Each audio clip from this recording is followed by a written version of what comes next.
This is The Big Breakdown, a long look back at some of the biggest stories we're covering for you at the Hidden Killers podcast and True Crime Today.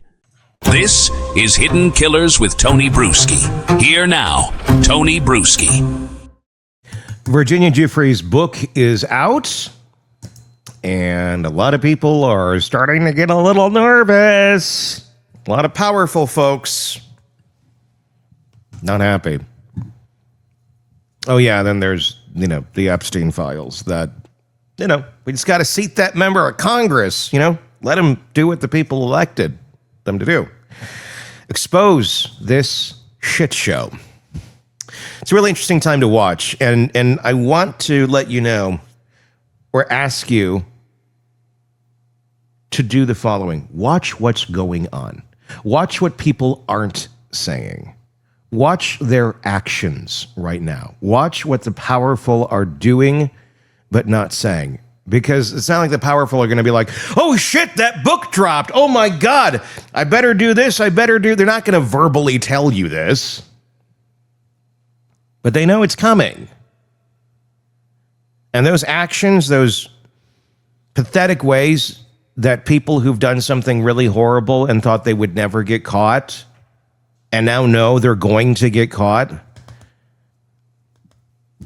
they're going to act interestingly, to put it lightly. So watch what happens right now with certain individuals. Because before the next leak drops, before the next court unseals another name, the most powerful predators on earth are already preparing. They become preppers in a weird, sick sort of way. They know what's coming. They might not know the exact day or the exact file, but they can feel the oxygen shifting in the room. Because when you've lived your life off the suffering of others, when you've used money, charm, and secrecy to keep people compliant, you develop a sixth sense for danger. You can smell exposure before it happens. And that's what's happening right now behind the closed doors of the people who orbit Jeffrey Epstein's world. It's a quiet panic, not loud enough for the headlines, not public enough for accountability, but unmistakable if you know what to look for. Every predator in power has a contingency plan. They always have. Some of them are legal, some are financial, and some are psychological, and some are kind of a little mix of everything. A fruit punch, if you will. In the months since Virginia Giuffre's posthumous memoir, Nobody's Girl, was announced, a book that, by the way, is managing to rattle people who thought they were untouchable, there's been a shift in tone, and now that the book has officially dropped, we've gone from denial to defense. Attorneys are back channeling journalists, are receiving reminder letters about defamation thresholds. And whole PR firms are being quietly retained not for crisis management, but pre-crisis control. That's the difference between damage control and information warfare. One reacts, the other anticipates.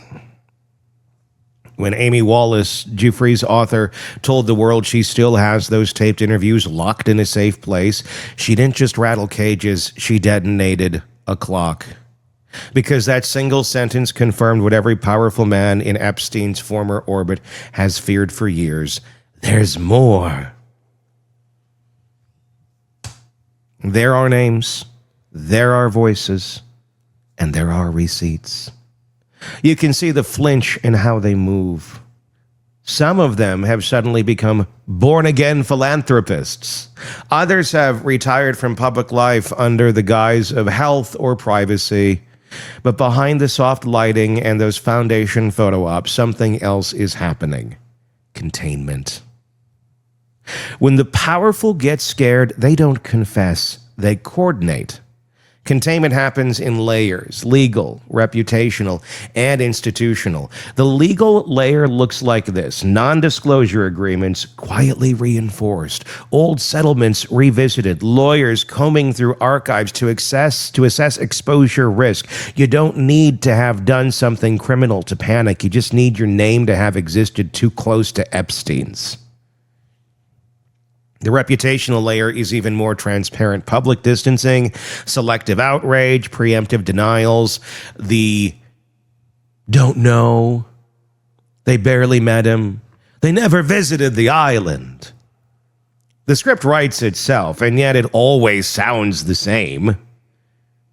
The institutional layer is where it gets darker, because this is where government agencies and financial entities start protecting themselves by proxy. You will see delays in document processing, ongoing investigations that stretch years past relevance, and judges issuing protective orders to keep unsealed evidence redacted for privacy reasons. But privacy from whom? The dead victims or the living predators? Let's not pretend the evidence doesn't exist. Epstein was obsessive. He recorded everything: bedrooms, bathrooms, massage tables, conversations. He built what Virginia Giuffre described as a library of leverage. And that library didn't vanish when he died in that cell in 2019. Parts of it are locked in DOJ custody. Other pieces are scattered: files, drives, partial transcripts. And according to multiple journalists and insiders, certain individuals have copies. They do. So imagine for a moment what that means. If you're one of the powerful names who might be on those tapes, you're not just worried about the Department of Justice. You're worried about each order. Oh, and there are depositions. There's all sorts of shit. I've even seen some of it. It's not pretty. Because leverage doesn't just die with a blackmailer. It gets inherited. Those tapes aren't just evidence. They're insurance policies traded like currency among people who have everything to lose. And that's the part the public never sees. The mutual blackmail economy. It's not a conspiracy. It's a survival instinct among the elite. If I have your secret and you have mine, we're both protected. That'll work, right? And that's how predators protect predators. As I always say, I don't know anyone that protects predators other than predators. Every major name circling this story has a legal artillery on standby. These aren't the lawyers you hire for parking violations. They are the crisis management, the crisis containment specialists, the kind who understand that the real trial is public opinion. Their strategy isn't to win in court, it's to win the narrative war. Step 1, muddy the water. Step 2, threaten the journalist. Step 3, rebrand the accused as misunderstood victims of cancel culture. You can see this pattern in play already. Lawsuits against media outlets that dare mention certain names, aggressive defamation, mitigation campaigns, and preemptive settlements that never see daylight. And the thing about power is, it's always loud when it wants to hide something.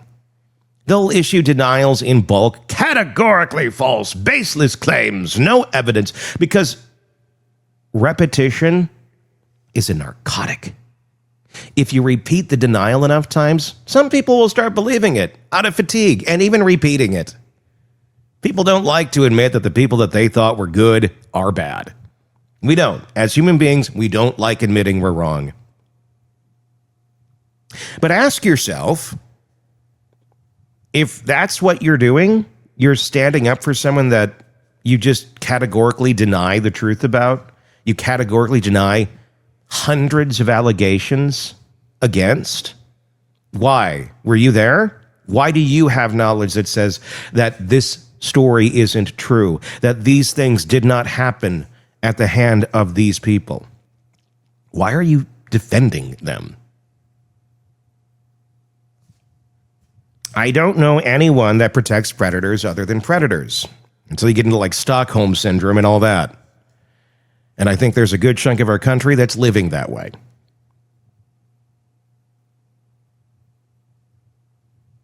But everyone can take a step back. Everyone can go, you know what? Yeah, I was duped too.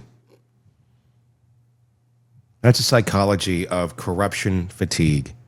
And it's one of the most effective protection mechanisms there is. Let's talk about the government side, because the FBI's role here isn't just silence, it's structure. The Bureau holds evidence, tapes, depositions, unredacted flight logs. The DOJ holds sealed files, and for years, both have cited ongoing investigation as the reason nothing moves. That phrase, ongoing investigation, is the bureaucratic equivalent of a life sentence for the truth. It doesn't mean something's being worked on. It means something's being buried under process. You know who else loves ongoing investigations? Predators. Because as long as the system is still looking into it, the public is kept looking away from it. And inside those institutions are good people, agents, attorneys, analysts who do want this information released. But they run into what former FBI insiders call institutional self-preservation. That's when the agency decides that protecting its own image matters more than exposing its failures. Some have described it as moral compartmentalization. The idea that people convince themselves they're following procedure when they're actually following orders that protect predators. And it's not always conspiracy. Sometimes it's just cowardice in a suit. When powerful people are bracing for exposure, you can see it in their behavior long before you see it in the headlines. And that's what I'm telling you to watch for right now. They overreact, they overshare, they perform morally, or they're suddenly silent. Suddenly the guy who used to laugh off accountability is sponsoring panels about women in leadership. The mogul who dismissed trafficking allegations 5 years ago is now championing awareness initiatives. The same billionaires who partied with Epstein are donating to anti-trafficking NGOs with press releases timed to every new revelation. In queue. Send it out. I couldn't possibly be involved with this. Look how great I am. Look how much I'm against people like that when you're actually exactly that. That's not redemption. That's called theater. In psychology, it's called anticipatory atonement. The illusion of moral repair before the crime has been publicly confessed. It's a predator's way of trying to rewrite his own obituary before anyone else can. Control the narrative. Again, as I always say, in true crime, all roads lead to narcissism.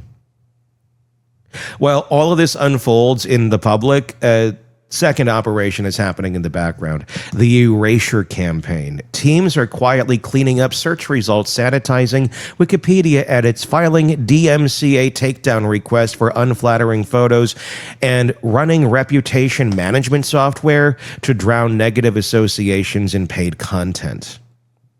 It's industrial scale laundering, not of money, but of memory.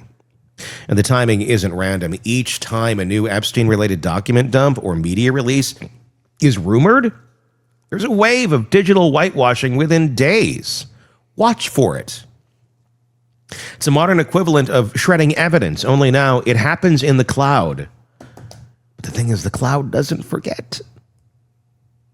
For some, it's not about narrative, it's about distance.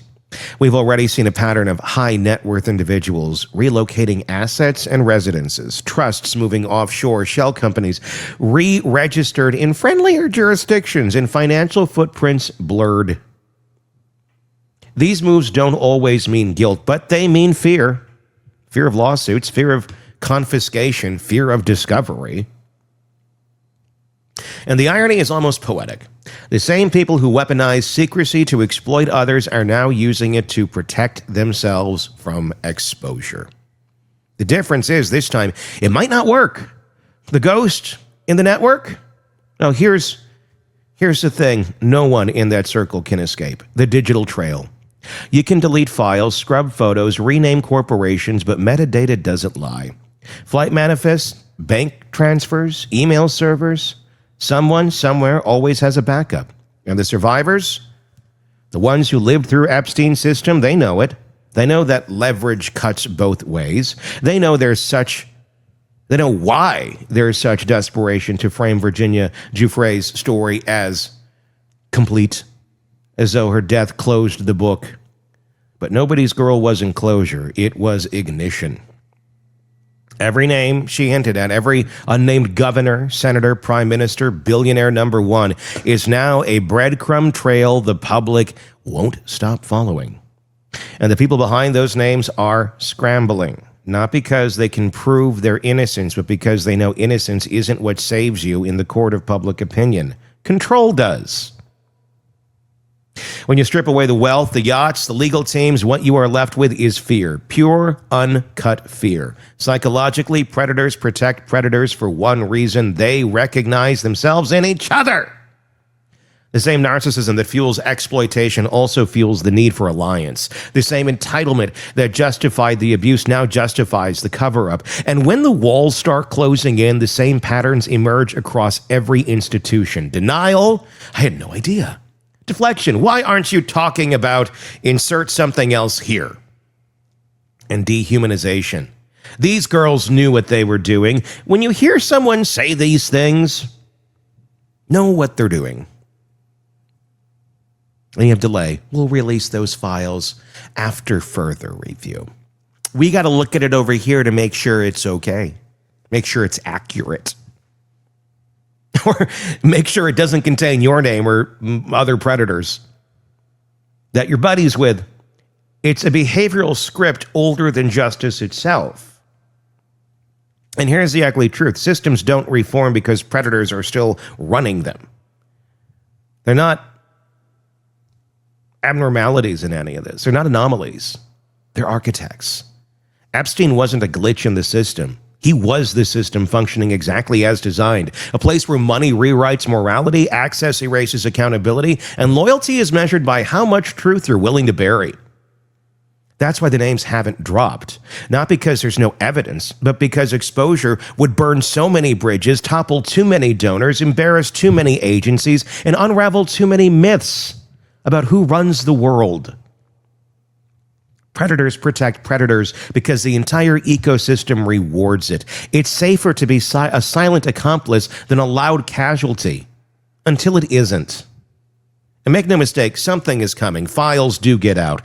Data leaks happen. Whistleblowers reach a breaking point. Maybe it'll be a journalist who refuses to sit on another redacted name. Maybe a disgruntled insider who's seen too much. Maybe a survivor's estate that decides posthumous silence isn't justice. And when it happens, it won't just be one headline. It will be a domino effect. Reputations collapsing in real time. Bring it on.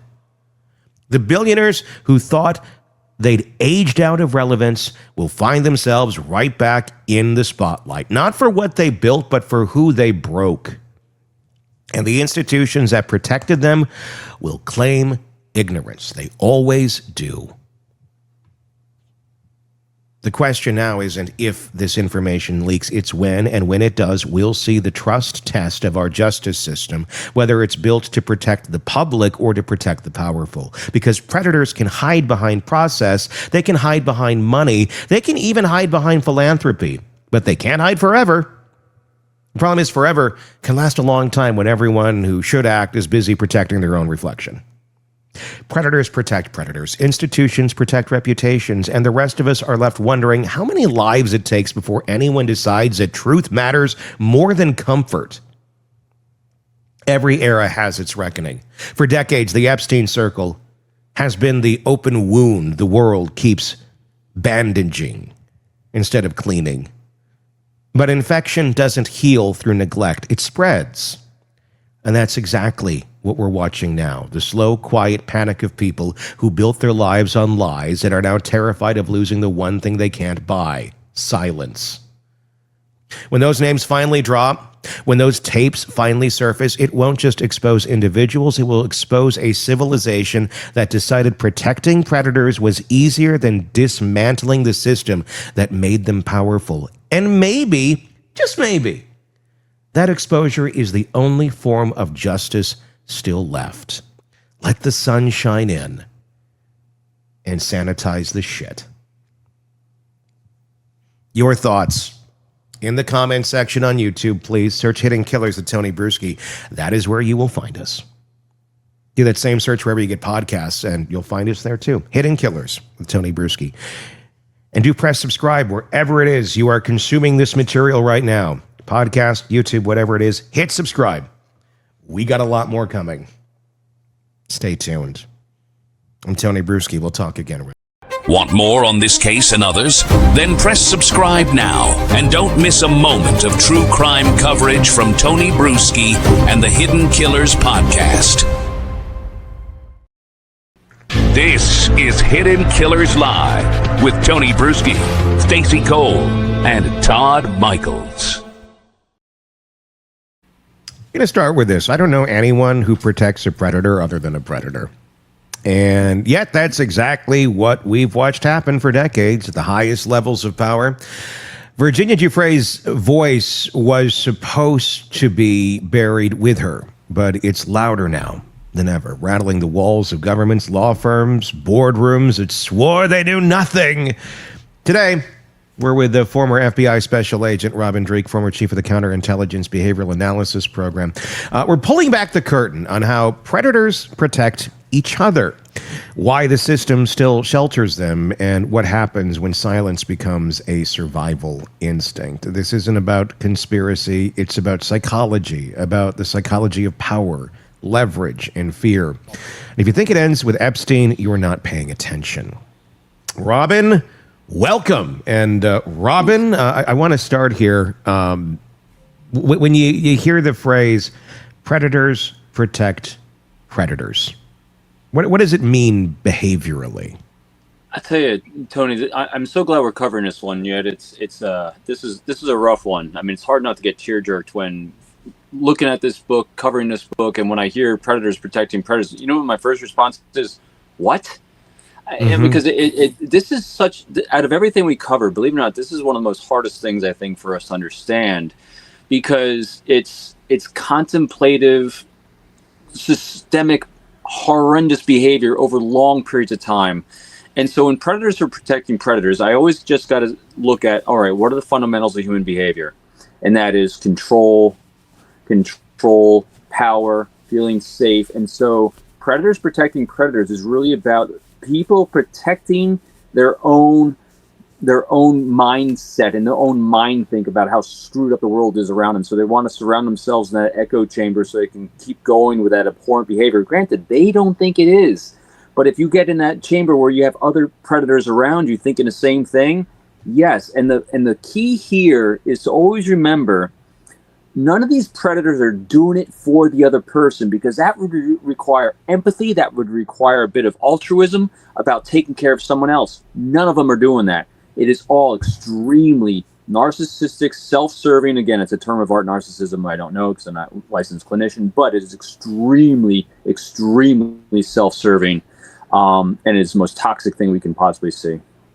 Yeah, I mean, it's fascinating to try and jump behind the mind here of this, and we're going to try and do that today. Because I mean, it's simple to look at this and go, these are horrible, horrendous human beings. They are, but how do they operate and operate in such public arenas in front of all of us, and even when we see them? I mean, we have a very bizarre ability as human beings who are not predators to make excuses for them, to have some sort of ways of rationalizing that this person's behavior over here doesn't influence this over here. It's bizarre because the behavior is so abhorrent. It's about as bad as it gets, next to murder. I think some could argue it's even worse. But we as a society, even when we know about it, we're just like, well, I mean, the examples that come to my mind would be like some obvious ones. R. Kelly, for example, we knew what the hell he was doing. We saw the tape came out. There he is in his home. I mean, there's a freaking Soul Train award in the background. And he's there with a child. And everybody's like, well, maybe it was this, maybe it was that. It's like, it's him. It's him in the video. This is his house. Clearly, it is his house. There's his award. And he had an even more successful stretch of his career after all of that came out. I mean, it's really fascinating the way that we can kind of compartmentalize these people on the outside. And I don't want to say we're protecting them as a society, but is it because the truth is just too dark and our brains just can't quite contemplate how one could actually be doing these sort of things to others? So in a way, we act as if they're not? There's a lot of reasons and a lot of data points on this one. So when you take someone of celebrity and notoriety, a lot of times we don't want to believe it. And so we're going to rationalize away what we're seeing, because if we acknowledge the fact that these people that we might have idolized and might set up on a pedestal and we admired, to say they're doing these abhorrent things would invalidate our own ability to see the world accurately around us. And so that goes against how we see the world and how we see ourselves. And so we're reluctant to do those things. So imagine this, we love doing these thought experiments because it really helps us understand deeper. Remove, like R. Kelly, great example, remove his title, name, and position from that entire scenario and ask yourself, if you saw that behavior from someone that you didn't know, would your reaction be different? Yes. And so that's definitely part of the data points on it. And also, we all experience this in our lives as well. The vast majority of people do fall within the normal parameters of human behavior. We all have trauma. We've all had experiences. But very rarely have we, unless we're part of this culture and part of this world, have we been exposed to it at that personal one-on-one level. And so because we haven't, we don't have an exposure to it. And so we can't believe it's true, or we just saw it in a movie. Or a lot of times the worst thing some people will do is that, oh, they must all just be it's that group of people. It's all condoned. See what I mean? So people will do all these amazing things to rationalize away horrendous things they're seeing because they don't want to believe it, because again, it hurts how we see the world around us. It hurts our self-image. It is hard to explain, but it's never just one thing that is causing it. Yeah. So why do we give celebrities a pass? Why do we? Sorry, Tony, I'm invoking Michael Jackson because I just heard Thriller. I was thinking of Jared from Subway too. Well, yeah, I mean, they're all coming. They're all coming back to me now. Well, when we have these great, and to your point, when we have these great, rags to riches stories, or not even rags to riches, or just these great stories that we want to believe, we don't want to have it crashed around us, because again, it invalidates how we see people, how we see others, and our own ability to assess. We always want to believe the best in ourselves. We want to believe that we're really good at discerning crazy from not crazy. But the reality is no. So this is where it's okay to be honest. It's okay to be fallible. And if you see something that's off, one of the greatest things we can have as a human being is humility to say, oops, I was wrong there. We really need to have some deeper curiosity of what the hell is that? We got to dive deeper on that. The longer you do things like this and the longer you work with people, the more you realize you're never 100% right, and you can't be right all the time. But what you should see is recognizing someone in something that is deviating from a norm of what we expect to see, because that's what it is too. We expect to see an arc, because this is what they're really, just think about this. Celebrities and people of notoriety are really, and most people on TikTok and everything right now, are really great at posting that 5-second highlight reel of their lives. Yeah. And so we start believing the 5-second highlight reel is that arc. And so it gets harder and harder to believe. There's a major spike from what we think we're going to see and expect. Because again, and then we fall into the realm of, well, it must not be right because it's a deviation. No, you're only seeing such a small glimmer. That's why continually be open to the data points you're seeing, and also be discerning as them as well, because people can come at you and people can try to discredit. I mean, there's so many things that come in. That's why I go back to what we said a couple shows ago. Use the word maybe. Yeah. I mean, what you're saying, I mean, it goes against how we see the world around us. I mean, we're not good at accepting the world around us. We want to go with this vision that we have for it, or what we've told ourselves or what we've been told. Is that like an evolutionary problem? Are we just not very evolved and very good at seeing our surroundings in for what they actually are? I don't know. I'm fascinated by this. I don't know. I'm not shocked by anything anymore. I mean, I think all of us kind of feel that way to a certain extent. I think I kind of feel numb to a certain extent of just the amount of figures that, we thought were good and pure and philanthropists and this and that. And then it turns out like, oh shit, like all this isn't true. I feel like I don't have any problem seeing the world of what is around me. I have no problem saying I'm wrong or that what I thought was correct is incorrect. I like that. That is a freeing thing. It seems very youthful. It seems very emotionally immature to look at the world in any other way. Is this a problem of emotional maturity that we as a society we're very stunted as a whole, or at least in massive amounts of people are, and a very small percentage is able to kind of see through the blinders and are able to realize, no, this shit is crazy. But then when you raise your hand and say it before anybody else is saying it, you get shot down. You get shut down. Nobody wants to hear what reality might be, even if it is very dark. It's a really great question. Anytime we start talking about our evolution and us as a species, I really love it, because it really helps us explain and understand what's going on and what we're seeing and observing. Believe it or not, we are really, really good as a species, not as good as some animals in a kingdom, of seeing things that spike out of the norm of what we expect to see, because we are constantly baselining the world around us. For what purpose? To feel safe. And as the Homo sapiens we are really, really skilled at controlling our environment around us, or at least trying to feel safe. We control our food sources, we control our shelter, we control fire, we control all these things so we can provide and we have offspring. And in order to control the world, in order to control threats, we're very good at seeing what stands out from normal. That is a very pragmatic, objective thinking brain. And the way that you're just describing yourself, Tony, and we all try to do this and we all think we're doing this, is we're objective seeing data coming in. We see data come in, we assess what is cause and effect, and that's why we can move forward. And this is what we're doing. We're doing investigations and we're doing assessments like this. But what happens is, and that's the higher functioning brain we all have.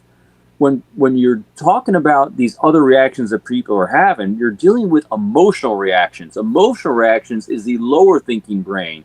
When people are reacting emotionally, that is, emotional regulation is low. And we've talked about this numerous times. When it comes to emotional intelligence, EQ, one of 5 facets of emotional intelligence is our emotional regulation. And so when we are emotionally reacting to something, which is the fight or flight that kicks in, and defensiveness, all these things where we get emotionally hijacked, that is our lower thinking brain engaging, and that's why we're subjected to chaos. And so what does social media do right now? What's TikToks, Instagram, Facebook, everything, all the social networking platforms, typically they're getting you to react emotionally to things because that sells ad space. And so but as a species, we're extremely capable of it. It's just a matter of how do we get that engaged, and we get it engaged by asking what went on here, what's going on, what's the cause and effect, asking those what questions. When we start asking why questions, why did this person do this, then we get very subjective. And when we get the subjective brain going, there's lots of opinions, and opinions tend to not be as focused on facts. Can be, but they're influenced by emotions. Keep to the what questions. What specifically happened? What was the outcome they were seeking? What caused them to do this? And because, again, it keeps that cognitive, thoughtful brain engaged. Yeah. Could it be that there's just evil people? I mean, Is this just the purest form of evil that we've seen? So it's interesting when you and a lot of people will attach the label of evil to things and acts and everything, and that, believe it or not, so again, let's do a thought experiment.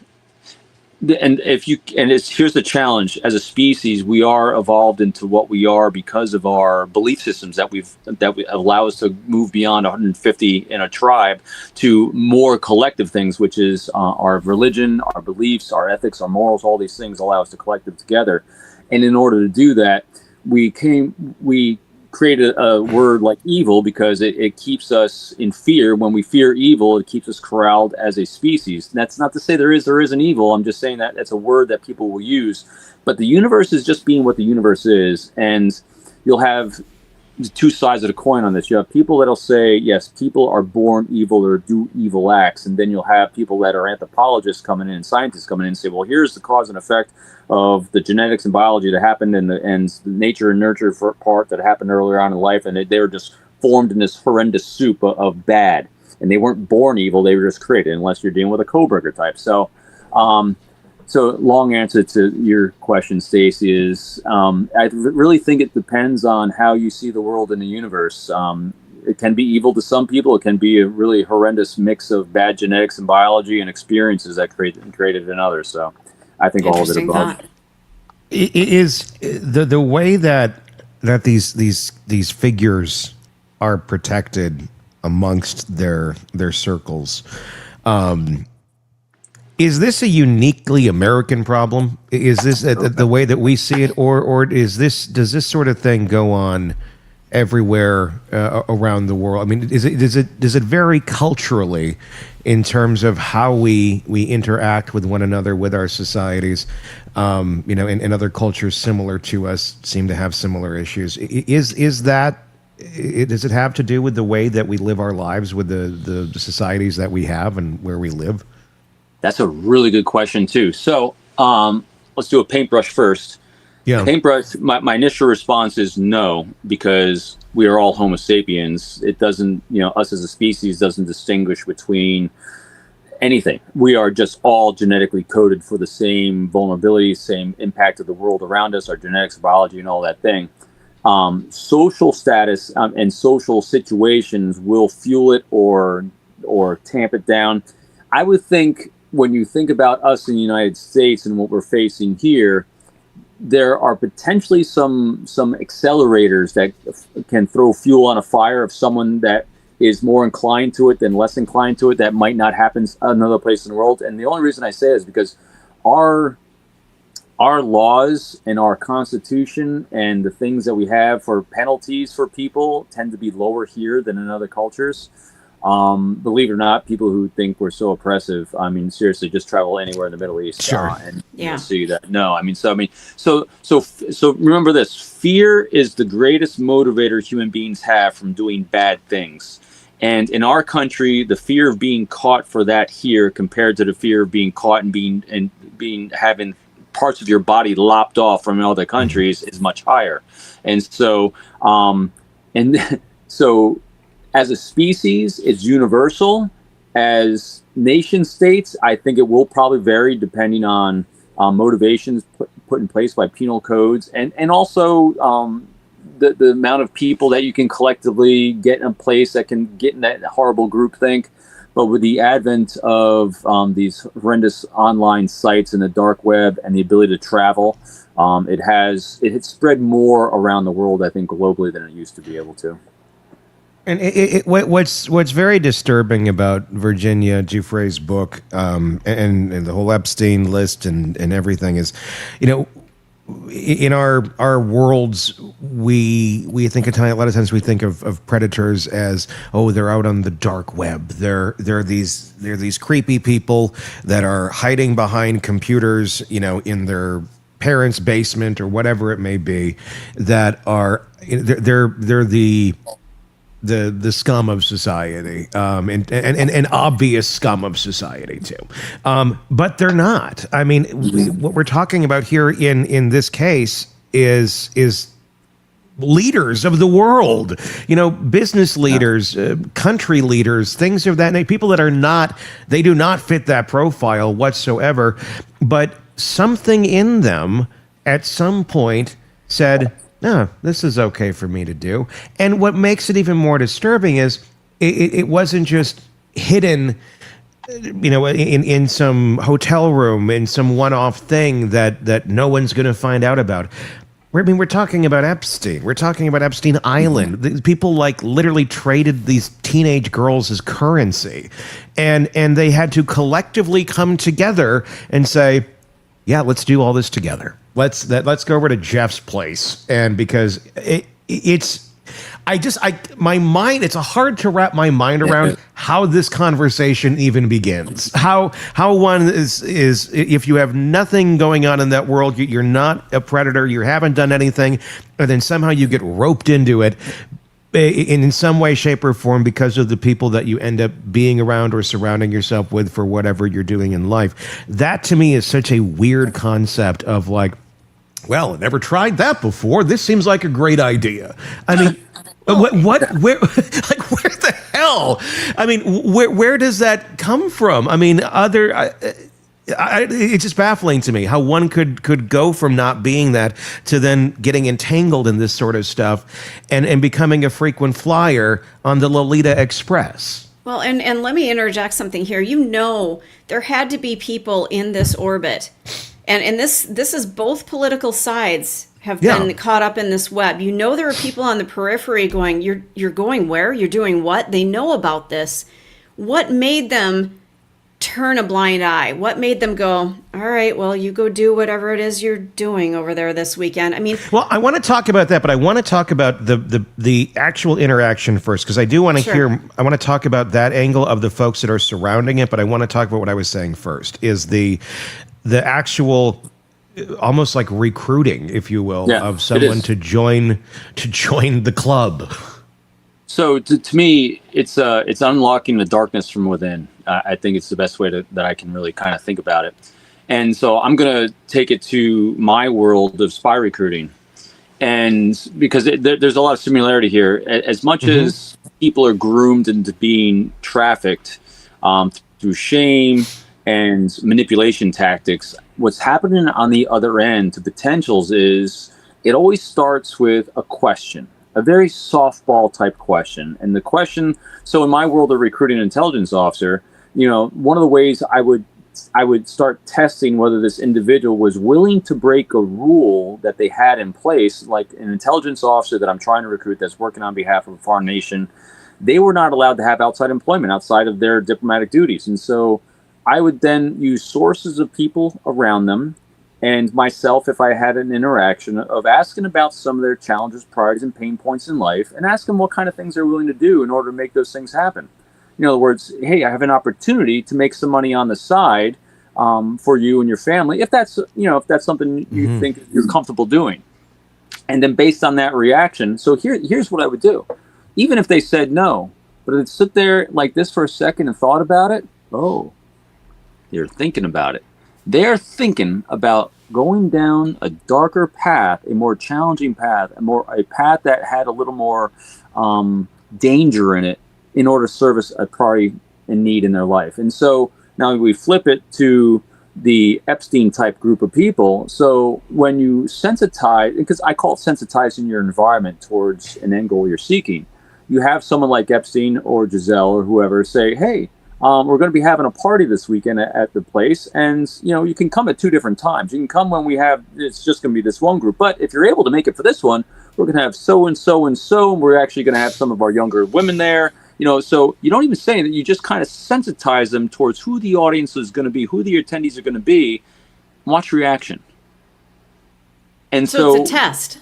I think it's all a test. So again, I don't know it. I only know from the spy recruitment side, but to me, the way that they start seeing who wants to join this club is who is going to give it a thought of who they want to be. Now, see, people like us, I hear that you're going to do that, and I'm sharing what is going on in my life to my loving critics, and my loving critics say to me, what the hell, are you nuts? You don't go there. What the hell has that got to do with anything? Why would those people be there? Stay away from that crazy.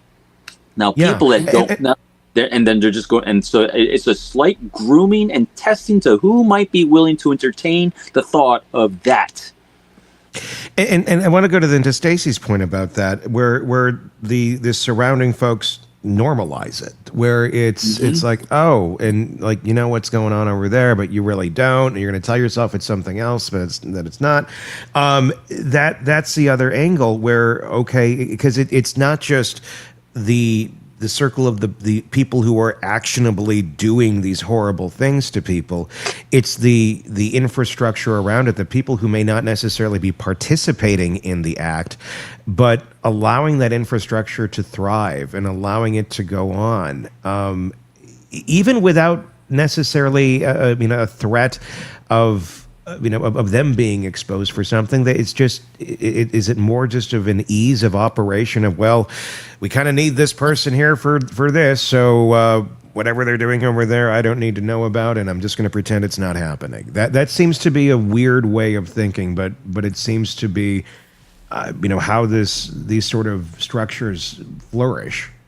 So social proof is a huge part of all these things. And when one person, matter of fact, even in her book, she starts out by saying, when one guy was picking her up on the side of the road, when she just left being raped, there was another girl in the car waving her in, saying it's okay to come on in. So just using social proof in these situations will do just that. And so say you have someone that is to your point, is in this circle, but not the close, darker circle. I mean, it's so much easier to really think about how Diddy was doing his white parties, right? Yeah. Yes. And then after a certain point, people get kicked out because, we had our special club, but until then, everyone is kind of on the peripheral. And this is kind of the social proof. It was going on and you're part of it. It was, but not really, because so here's what a healthier person is doing that might be there, but questioning, hey, what's going on here? What are they going to see? They're going to see social proof by, hey, all these high-powered people don't seem to have a problem with what's going on and who's there, so it must be okay. And then if they see the younger ladies there, they're going to be looking for cues from them. And if they've been trained and groomed to behave a certain way, what are they going to see from them? That they're happy, they're go-lucky, they're happy to be there, and they're so grateful that they're having these opportunities. Whatever they've been told and scripted to do in that environment to give that facade of, oh, this must be okay, I must be the wrong one that's wrong. Because again, if they're kept from talking to each other about what they're seeing, it's easier to just, oh, it must be okay. How many times have everyone said that at some point in their life? It must be okay because they all think it. Right. And when you have people that have a lot of power and you're like, oh, well, they're participating in this. Oh, well, that must be okay. I mean, I guess that's how some will filter it through their brains. What's, I guess, another kind of just hard to wrap your mind around, it's a healthy mind around, is it the more these people have to lose, the darker their shit gets? Because, I mean, if you're thinking of the creep in the basement, preying on people that way, they have nothing to lose. They're already pretty much at rock bottom in life. But you have these people who are literally at the top of the world, where if this were to be exposed, if someone was to find out what the hell you're doing, I mean, or does that not even run through their mind? Is it just this feeling of infallibility that no one's ever going to find these things out, that enables them, is somewhere in their mind to say, well, I got nothing to worry about, nothing to lose. I have nothing to worry about because if there's just no way of being caught. We're so insulated here. I mean, it's is it because they've been insulated for so long and we're finally in a culture where we're exposing this sort of shit and not just going, well, men will be men and writing it off as we have basically through almost all of history? This is kind of a new thing that we're verbally saying this is not okay. This is a relatively new concept to say predatory behavior towards anyone is not an acceptable thing to do. It's probably one of the only benefits of social media right now is that a lot more is getting exposed, and a lot of people are able to take videos and photos of things that otherwise were able to be hidden. There's a lot of things that are going on in there that are causing this. I think in most of these cases, they think they're inoculated against repercussions because of the powerful people around them. Diddy, I think, is the greatest example of someone who felt like he created his own nation state with his own laws. And that's what a lot of these people are doing. They're not subjected to anything. I mean, Epstein had his own island. I don't have a law. It's my island. I can do what I want. It's my island. It's my law. And the other thing, too, here, I think is really, really important to keep in mind. And because you use that word, I can't remember the word you used, Tony, wealthy, rich, or no, successful. Okay. No, they're not. So they're defining success by materialism. And how many of them are happy? They keep doing this because they're caught up in what they're trying to get these dopamine hits from these abhorrent actions, because that's what they've been taught is actually it. When actually the greatest thing you can actually do is just have a great, healthy conversation with someone. And so they get caught up in this maelstrom of, I got to do this to get more, because they keep seeking this high that is just fleeting from them because they've misdefined how to do it because they got such broken brains. Yeah. Where does the breaking start? I mean, I can understand the psychology of the women who are victimized in this, of very, being victimized at a very young age, and I can understand how that can lead into the path of how they end up, where they end up, and it's sad and it's heartbreaking. I can understand, but like, the victimizers, the ones that are doing the horrible things to these people, where does that start? Where that's another broken brain right there that's thinking that is an acceptable thing to do. That I'm going to guess it doesn't. I'm going to guess it's not something that suddenly flips at age 35 and you're like, oh shit, well, I'm going to go be a predator. I'm going to guess you've probably always been a predator from a very formative age. Well, and probably nobody stepped in and said this is not acceptable behavior and stopped it. Doesn't that seem possible? Yes-ish. It's all accurate. What happens is at a very young age, someone defined for you what success is.